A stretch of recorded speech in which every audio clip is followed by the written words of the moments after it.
تو ان کی حکومت کو ایزی لوڈ کہا جاتا تھا، یعنی اس قدر کرپشن تھی کہ ان کی حکومت کو ایزی لوڈ کہا جاتا تھا۔ تو یہ ایک جو پرسپیکٹیو ہے، یہ پنجاب کے حکمران اور سندھ کے حکمران وہ جانتے ہیں، لیکن اس کے باوجود جان بوجھ کے یہ ایک فیک نیریٹو بلڈ کرنے کی کوشش کرتے ہیں۔ اس سے پہلے بھی کے پی میں جب پی ٹی آئی کی حکومت تھی اس وقت بھی انہوں نے اچھا پرفارم کیا، اور ابھی بھی وہ اچھا پرفارم کر رہے ہیں، لیکن آپ کو جو گراؤنڈ کے اوپر ڈائنامکس ہے وہ دیکھنے ہیں۔ نمبر 2، یہ آپ نے جو سوال کیا کہ بلاول بھٹو زرداری صاحب نے جو ووٹ مانگنا تھا، کیا صرف اس کی بیس پہ مانگنا تھا؟ جب کہیں کیمپین ہوتی ہے تو ووٹ کس کی بنیاد پہ مانگے جاتے ہیں؟ اپنی پرفارمنس کی بنیاد پہ۔ ان کے پاس سندھ کا صوبہ ہے، آج سے نہیں ہے، پچھلی حکومت میں بھی سندھ کا صوبہ ان کے پاس تھا، اس سے پچھلی حکومت میں بھی سندھ کا صوبہ ان کے پاس تھا، ہسٹوریکلی سندھ کا صوبہ ان کے پاس رہا ہے۔ تو ان کو یہ چاہیے تھا کہ یہ بتاتے کہ سندھ میں ہم نے یہ انقلابی اقدامات کیے ہیں، سندھ کے اندر جو ایک شہری علاقہ ہے کراچی، اس کو ہم نے پیرس بنا دیا، وہاں جو سارا سڑکوں کا نظام، مواصلات کا نظام، جو بسوں کی آمد و رفت، ٹرانسپورٹ کا نظام، ریونیو کا نظام، وہ ہم نے مکمل طور پر درست کر دیا ہے۔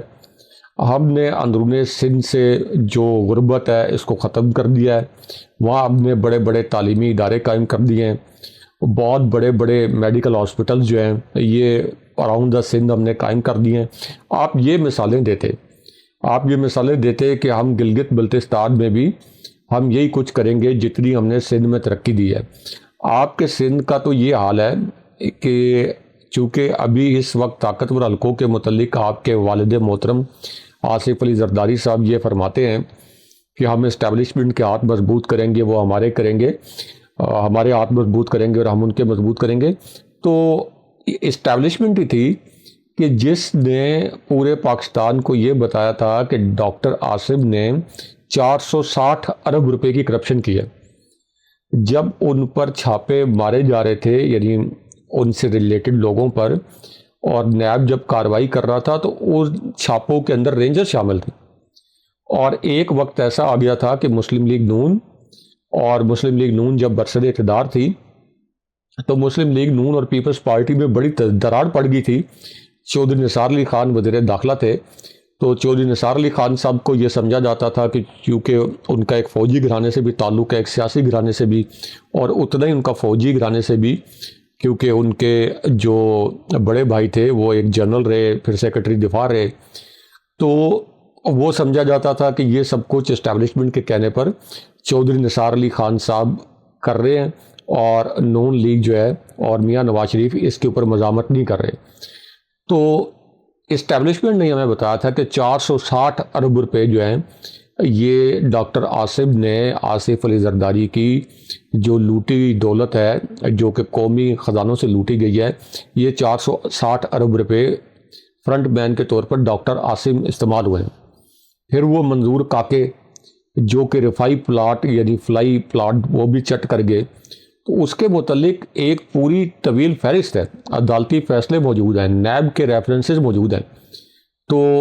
ایک طرف تو آپ کی گورننس کا یہ حال ہے، اور ابھی بھی آپ کی گورننس کا یہ حال ہے کہ وہی اسٹیبلشمنٹ جس کے آپ کہہ رہے ہیں کہ ہم نے ہاتھ مضبوط کرنے ہیں، وہ تو لوگوں کو خبریں دے رہے ہیں کہ 18ویں ترمیم میں جو آپ کا مالیاتی ایوارڈ ہے NFC ہے، اس کے کچھ حصے کو انڈو کرنا ضروری ہے، کیونکہ اکاؤنٹیبلٹی کوئی نہیں ہے، اس کا استعمال ٹھیک نہیں کیا جا رہا، اور 18ویں ترمیم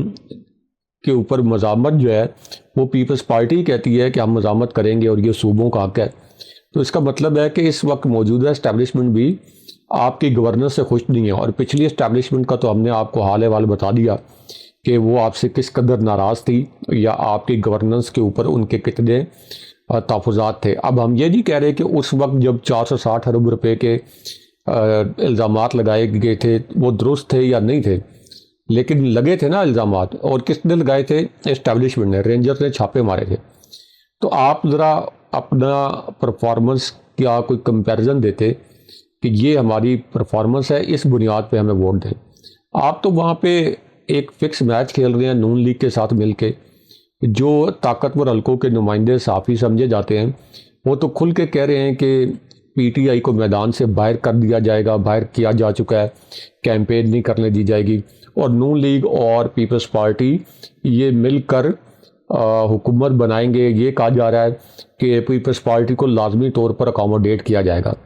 یہ ان کے جو قریبی صحافی ہیں وہ یہ کہہ رہے ہیں. تو اس کا مطلب ہے کہ وہاں پہ تو آپ پھر یہ خانہ پوری کر رہے ہیں، نتائج تو پہلے ہی پھر مرتب ہو گئے ہیں،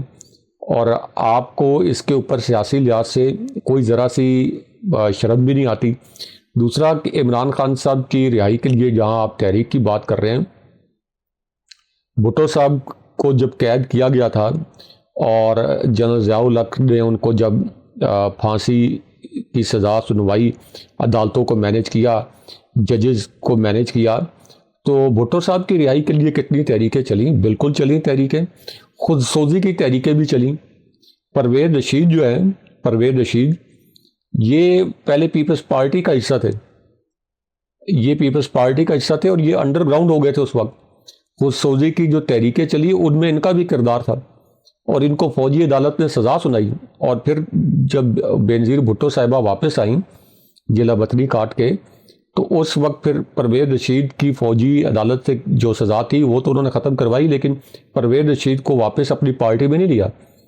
اور اس کی وجہ یہ ہے کہ چونکہ ایک ارینجمنٹ تھا کہ ٹھیک ہے اب بینظیر بھٹو صاحبہ واپس آئی ہیں، ان کا ایک بہت بڑا استقبال ہوا تھا، تو ٹھیک ہے کہ بینظیر بھٹو صاحبہ کو ان کو بھی کمپرومائز کر کے یہ کہا جائے کہ ٹھیک ہے آپ نے کچھ باتیں ہماری ماننی ہیں، کوئی ایک دو باتیں ہم آپ کی مان لیں گے. اسی طرح آپ لوگوں نے تو آصف علی زرداری کی رہائی کے لیے بھی تحریکیں چلائی ہیں. تو عمران خان صاحب جو پاکستان کے سب سے بڑے اور سب سے مقبول لیڈر ہیں، ان کی رہائی کے لیے تو ہم تو کہتے ہیں کہ تحریک انصاف کی قیادت ان کی رہائی کے لیے جس طرح کی تحریک چلنی چاہیے تھی وہ انہوں نے نہیں چلائی، وہ چلنی چاہیے تھی، اس طرح کی تحریک نہیں چلی. لیکن بہرحال coming back to the election, تو اس الیکشن میں اگر فری اینڈ فیئر الیکشن ہو جائے،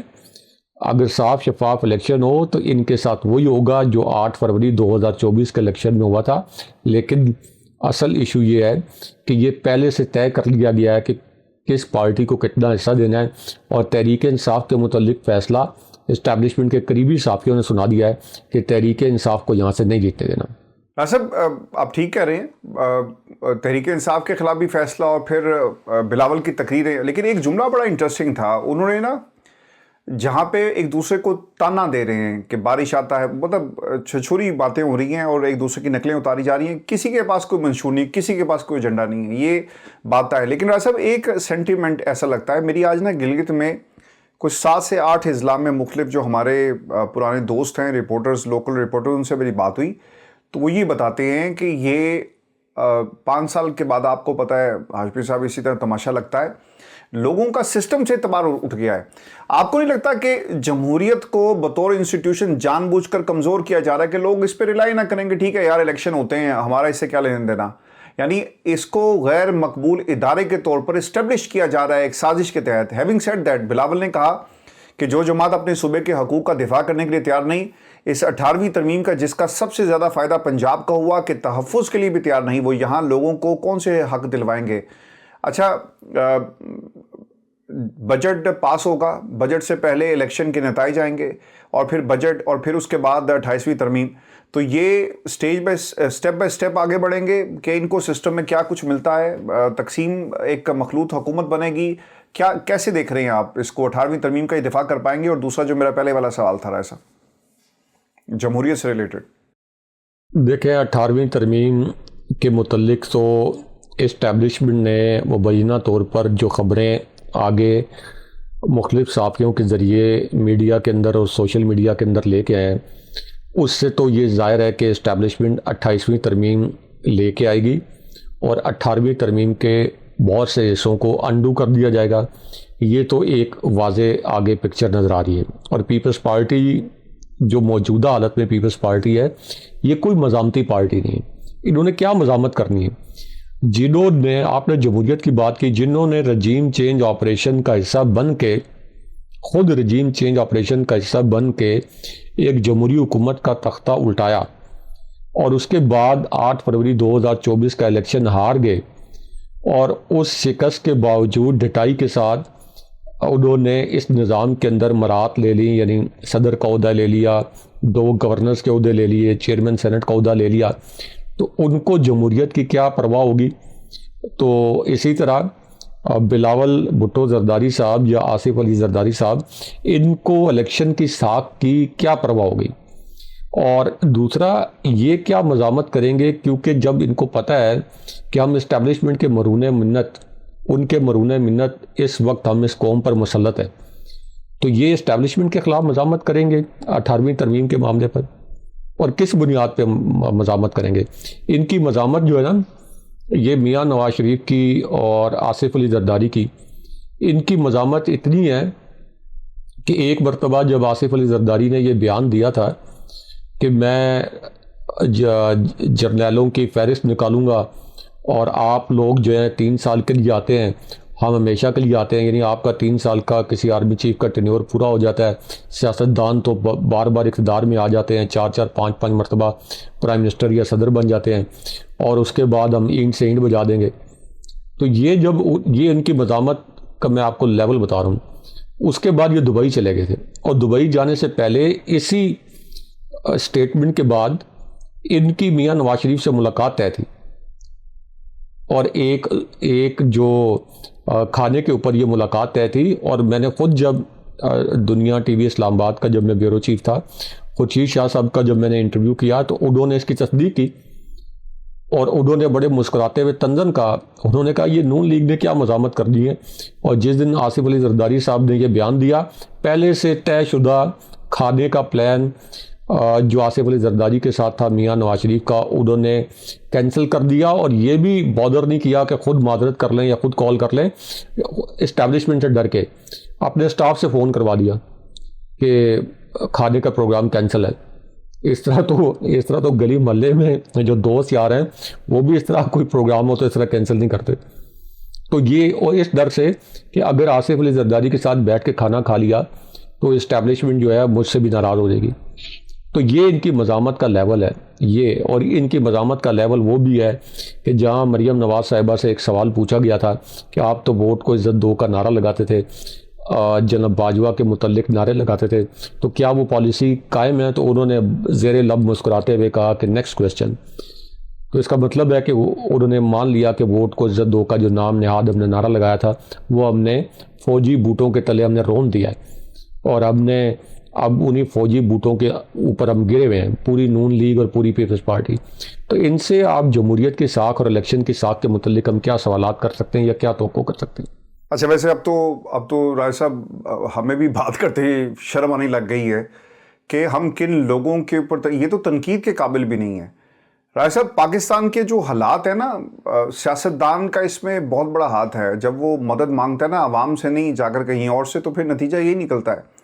رائے صاحب، آج جو گلگت بلتستان کے اندر ہو رہا ہے، کچھ خبریں وہاں سے بھی ہم شامل کرتے ہیں، اور پاکستان تحریک انصاف کے حوالے سے 4 سرویز آئے ہیں، اور یہ چاروں کے 4 سرویز ڈیفرنٹ لوگوں نے کیے، اور ان تمام سرویز کے اندر آپ کو صرف عمران خان کا ہی نام جو ہے نظر آتا ہے۔ میں نے آپ سے کہا تھا کہ یہ جو جمہوری انسٹیٹیوشن ہے، مجھے تو رائے صاحب یہ لگتا ہے کہ اسے ایک پلاننگ کے تحت جو ہے وہ ناکام بنایا جا رہا ہے۔ اس پہ بھی میں چاہوں گا کمنٹ کوئکلی کر دیں۔ رائے صاحب، اس وقت اگر جہاں پہ ہم موجود ہیں، اگر ہم پاکستان کے موجودہ حالات کا جائزہ لیں، کشمیر کے اندر اس وقت لوگ سڑکوں پہ ہیں، اور وہاں پر حالات ٹھیک نہیں ہیں۔ ہزاروں کی تعداد میں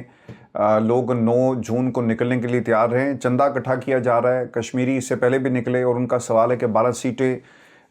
مرکز کے پاس نہیں ہونی چاہیے، بلکہ یہ کشمیری عوام کے پاس ہونی چاہیے، اور یہ سیاست کے لیے ان کرسیوں کو استعمال کیا جاتا ہے۔ رائے صاحب، میں نے آج اس پہ بڑا کام کیا، اور اس پہ ہم نے کچھ ریسرچ کی ہے، یہ میں کوئکلی شیئر کر دیتا ہوں کہ یہ کتنی نشستیں ہیں۔ جموں مہاجرین کی 6 نشستیں، جھنگ میں ایک رائے صاحب ہے نشست ہے، ایک گجرانوالہ میں نشست ہے، ایک سیالکوٹ میں ہے، ایک نارووال میں ہے، گجرات میں ہے، راولپنڈی میں، اٹک میں، اور پھر اس کے ساتھ ساتھ جو ایک اور سندھ کے اندر ایک نشست ہے، پھر لاہور میں بھی ایک نشست ہے، رحیم یار خان راولپنڈی شہر میں بھی ہے، مری کے اندر بھی ایک ہے، کے پی میں بھی ایک نشست ہے۔ رائے صاحب، ان نشستوں کا کیا فائدہ ہوگا کشمیر کو، کہ جہاں پر جن مہاجرین کا ووٹ ہے؟ آپ کو لگتا ہے کہ ایک ایسی جماعت، ایک ایسا اکٹھ اسے کہا جائے، ایک ایسا جنونیوں کا ٹولہ یا ایک ایسے عوامی لشکر کی ہم بات کر رہے ہیں جن کے ساتھ حکومت بیٹھ کر بات کر رہی تھی کہ آؤ بیٹھو بات کرو، اپنے مطالبات ہمارے سامنے رکھو اور ہم تمہارے مطالبات کے اوپر جو ہے وہ کوئی نہ کوئی پرپوزل پیش کریں گے، کوئی حل نکالیں گے۔ راز صاحب 38 میں سے 35 یا 34 جو تھے وہ مطالبات تسلیم کر لیے گئے، اور اس کے بعد اس عوامی جو پلیٹ فارم ہے ایکشن کمیٹی، اس کو کلعدم قرار دے دیا گیا۔ جو پنجاب میں ہم نے لبیک والوں کے ساتھ ہوتے ہوئے دیکھا کہ وہ فلسطین کی بات کر رہے تھے، جو ہم نے پاکستان تحریک انصاف کے ساتھ پورے ملک میں ہوتے ہوئے دیکھا، جو کام نون لیگ نے پنجاب میں تحریک انصاف کے ساتھ کیا، لبیک کے ساتھ کیا، راز صاحب پیپلز پارٹی وہ کشمیر میں کر رہی ہے اور نوٹیفیکیشن آ گیا۔ کتنا خطرناک ہے؟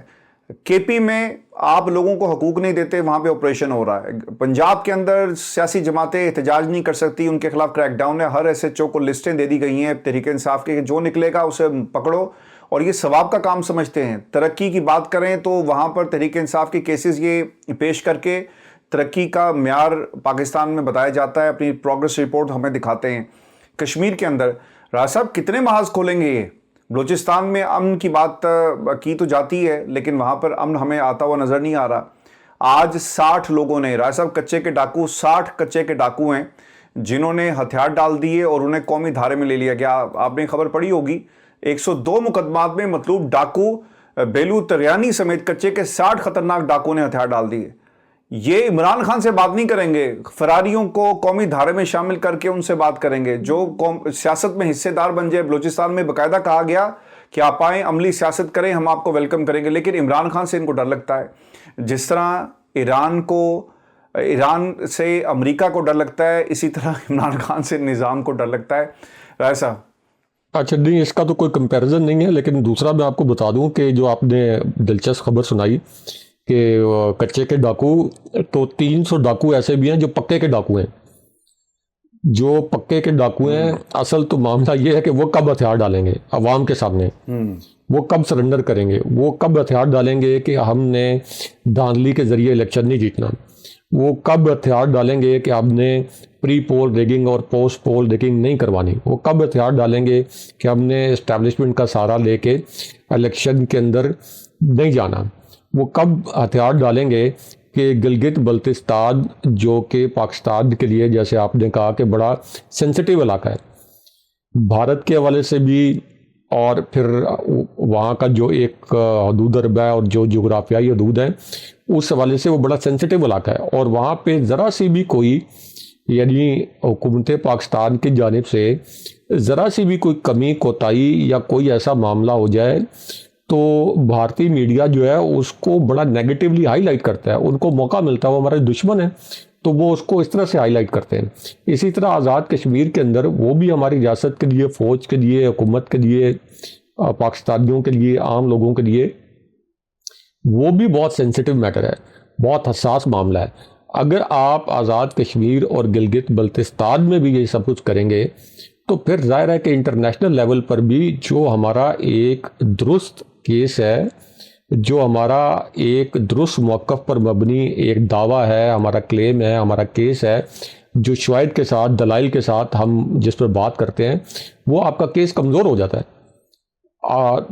انڈیا کو موقع مل جاتا ہے کہ ہم پہ یہ الزام لگاتے ہیں کہ مقبوضہ کشمیر میں یہ ہو رہا ہے، وہ ہو رہا ہے، اور یہ دیکھیں کہ گلگت بلتستان میں اور آزاد کشمیر کے اندر یہ کیا کر رہے ہیں۔ نمبر 1۔ نمبر 2، جو آپ نے بات کی مریم نواز صاحبہ کے متعلق ہی آزاد کشمیر سے ریلیٹڈ ایک مختصر سیاسی واقعہ اپنے ویورز کو بتا دیں کہ جس وقت تحریک انصاف نے آزاد کشمیر میں مریم نواز گئی تھی کیمپین کرنے کے لیے نون لیگ کی، اور انہوں نے یہ ایک ہوا کھڑا کیا تھا کہ وہ ایک بہت بڑی ایسی لیڈر ہیں جو کراؤڈ پولر ہیں، اور آزاد کشمیر میں اب نون لیگ کلین سویپ کر دے گی۔ تو جس وقت وہاں پہ تحریک انصاف کی مقبولیت کو انڈرمائن کرنے کی انہوں نے کوشش کی، لیکن تحریک انصاف وہ الیکشن جیت گئی، اور الیکشن جیتی تو مریم نواز نے وہاں پہ ٹویٹ کیا، ایک ٹویٹ کیا، ایک لوکل مسئلے کے اوپر کوئی احتجاج ہو رہا تھا، اور اس میں انہوں نے ٹویٹ کیا اور یہ تاثر دیا کہ یہ پاکستان کے خلاف، ریاست پاکستان اور فوج کے خلاف احتجاج ہو رہا ہے۔ اپنی شکست کی شرمندگی کو،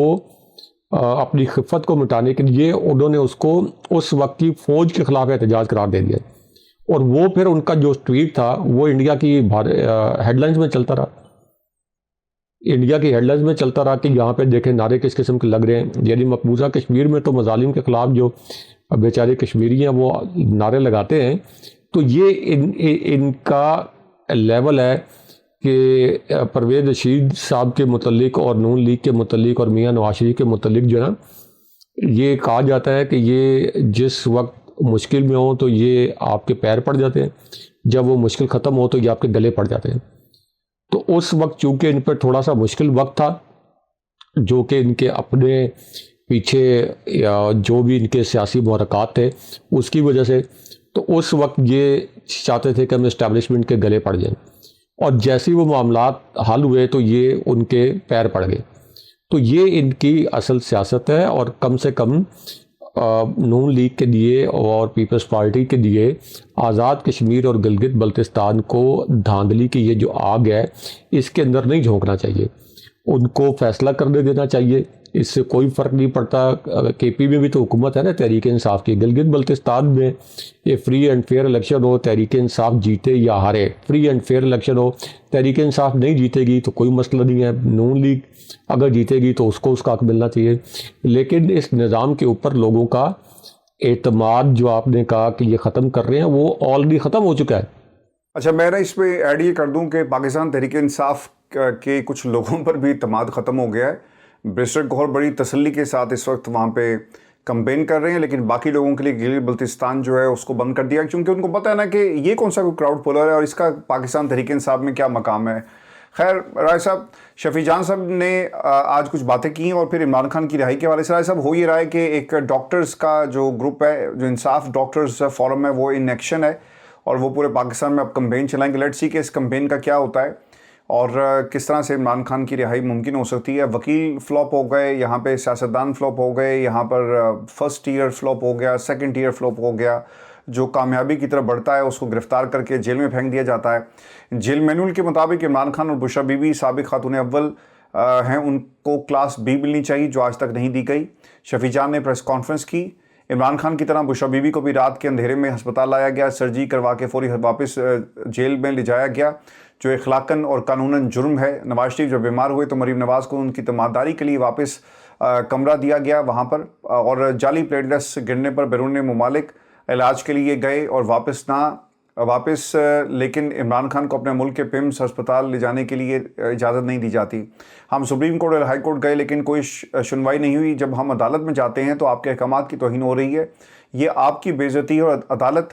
اتنی کمزور ہو چکی کہ کوئی ایکشن نہیں لیتا. چیف جسٹس ہم سے ملاقات کرنے کو تیار نہیں اور سلام کا جواب نہیں دیتے. ایسا میں نے اس میں ایک ایڈیشن یہ کر دوں کہ آج کل نا شہباز شریف صاحب جو ہیں وہ ٹرمپ کی بڑی تعریفیں کر رہے ہیں. آپ کو یاد ہوگا کہ یہ کچھ اخبارات نے اس وقت رپورٹ بھی کیا تھا اور کچھ لوگوں کی یادداشتوں میں آج یہ چیز موجود بھی ہے، جو لوگ خاص طور پہ امریکہ میں موجود ہیں اور وہاں کے جو سفارتی حلقے ہیں وہ اس کو رپورٹ بھی کرتے رہے اپنے مختلف رائٹنگز کے اندر. اور ایک تحریر میرے سامنے سے گزری جس میں یہ بتایا گیا تھا کہ نواز شریف صاحب نے پریزیڈنٹ کلنٹن سے ملاقات کی اور وہ اصرار کرتے رہے کہ آپ مجھے باہر تک جو ہے وہ چھوڑنے آ جائیں، جس پہ انہوں نے انکار کر دیا کیونکہ باہر کھڑے تھے فوٹوگرافرز، ان کی تصویر اترتی اور ان کو پیغام جن کو بھیجنا تھا وہ بھیج دیا جاتا. یہ کام نہیں ہوا. سیاستدان امریکہ کے ساتھ جڑ کر اپنی بقا کی جنگ لڑتا ہے، یہ ہم نے پاکستان میں ہمیشہ سے ایسے دیکھا. مشرف صاحب بھی یہ کام کرتے رہے. تو امریکہ کو جو سوٹ کرتا ہے تو وہ ایک غیر جمہوری سسٹم بھی ان کو اچھا لگتا ہے. اگر غیر جمہوری سسٹم میں ان کے مطالبات پورے ہو رہے ہوں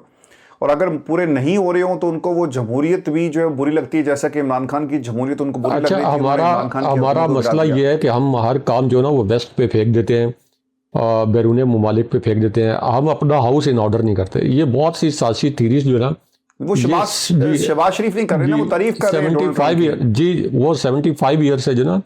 اصل مسئلہ یہ ہے کہ ہم خود کیوں نہیں اپنا گھر ٹھیک کرتے. یہ جو بیرونی کوئی بھی طاقت، کبھی ہم کہتے ہیں چائنا کا انفلوئنس، سعودی عرب کا انفلوئنس، یہ چائنا کے اوپر کیوں نہیں ہے انفلوئنس کسی اور ملک کا. پہلے تو ہمیں اپنا گھر ٹھیک کرنا چاہیے نا. ہم اپنا گھر ہی ٹھیک نہیں کرتے اور کبھی کہتے ہیں کہ سعودی عرب کا انفلوئنس ہے. اس کا مطلب ہے کہ ہمارے گھر کے اندر کوئی خرابی ہے نا، کہ ہم کبھی ایک سے سعودی عرب چلے جاتے ہیں بھیک مانگنے کے لیے، کبھی یو اے چلے جاتے ہیں، کبھی امریکہ کے سامنے متھا ٹیکتے ہیں کہ ہمیں کوئی پیکج دیں، کوئی امداد دیں، اور کبھی ہم یورپی یونین کے سامنے متھا ٹیکتے ہیں. تو وہ ایکچوئل تو یہ ہے کہ ہمیں اپنا گھر ٹھیک کرنا چاہیے پہلے. بالکل صحیح ہے. اپنا خیال رکھیے گا دوستوں. یہ ہماری آج کی ویڈیو تھی. اپنے کمنٹس ضرور بھیجیں اور آپ کی سپورٹ کا بہت شکریہ. مجھے اور رائے صاحب کو اجازت دیجیے. اللہ نگہبان.